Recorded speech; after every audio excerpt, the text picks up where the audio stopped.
From the first moment when we walked in and saw Becky's body, it was different.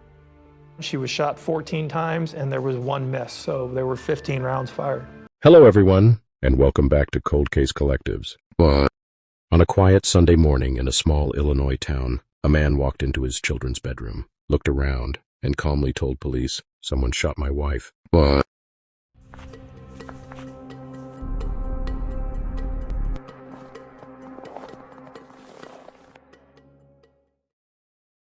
Officials say a family member found 41-year-old Rebecca Bliefnick dead in a home in the 2500th block of Kentucky Road. There was no forced entry, no sign of a struggle, and the children, sleeping just feet away, heard nothing.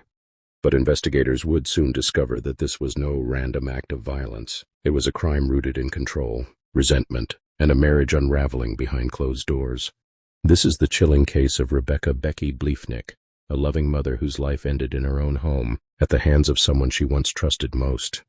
Rebecca Becky Bliefnick was a 41-year-old nurse and mother of 3 from Quincy, Illinois. I wrote this speech because I wanted my friends to know how much she and her son have affected me, inspired me to be a nurse, and challenged me to be a better person. Friends and family described her as compassionate, dedicated, and fiercely devoted to her children.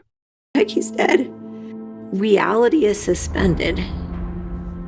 It's so impossible to process your sister's murder. Becky worked long hours caring for others, often putting herself last. She was deeply involved in her kids' lives, school activities, routines, and everyday moments that define motherhood. But behind that outward stability, Becky's marriage was falling apart. She and her husband, Timothy Bliefnick, were in the middle of a contentious divorce, one marked by custody disputes, financial tension, and growing hostility. What Becky didn't know was just how dangerous that situation would become. What's the biggest mistake you made at your wedding? Said I do.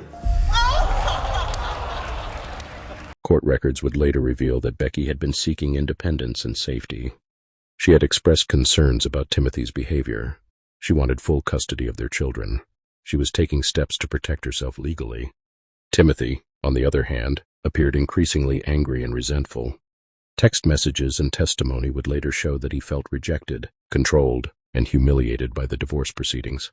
And in cases like this, investigators say the most dangerous time for a victim is when they try to leave. On February 23, 2023, Becky's children woke up for school as usual. They found their mother lying on the bathroom floor. She had been shot multiple times. What? Yeah. Found my daughter here in the house. And so she's not awake and she's not breathing? I tried to wake her. Emergency services were called, but it was too late. Becky was pronounced dead at the scene. Timothy Bliefnick told police he had been out of town and returned to find his wife dead. He claimed he had no idea who could have done this. But from the very beginning, detectives noticed things that didn't add up. Investigators quickly realized this was not a random attack. There was no forced entry, no robbery, no signs of a stranger. But there was something else, planning. We seized iPads, computers, gaming systems, phones, a lot of electronic evidence. We did find a gun safe empty in his bedroom, did not have a firearm in it, which I thought was interesting. And then they found 54 shell casings that had been fired from a gun. Every time a gun fires a bullet, it leaves marks on the shell casing, kind of like a fingerprint. If you're able to find shell casings, you can determine if they're fired from the same gun. Security footage contradicted Timothy's timeline. Cell phone data placed him near the home. Gunshot residue became a critical factor. And perhaps most damning of all, prosecutors uncovered evidence that Timothy had researched how to get away with murder and how to clean gunshot residue. This wasn't panic. This was preparation. As the evidence mounted, investigators arrested Timothy Bliefnick and charged him with first-degree murder. Prosecutors alleged that Timothy entered the home, shot Becky, and attempted to stage the scene to look like an unknown intruder was responsible. The case shocked the Quincy community. People struggled to understand how a father of 3, a seemingly ordinary man, could commit such a calculated and brutal act. But for domestic violence experts, the warning signs were tragically familiar.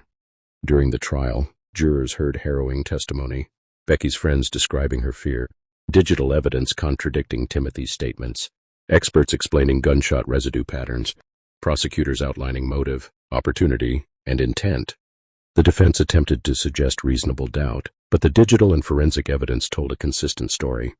In 2024, Timothy Bliefnick was found guilty of first-degree murder. The verdict brought justice, but not closure. Would the clerk read the verdicts, please? We, the jury, find the defendant, Timothy Bliefnick,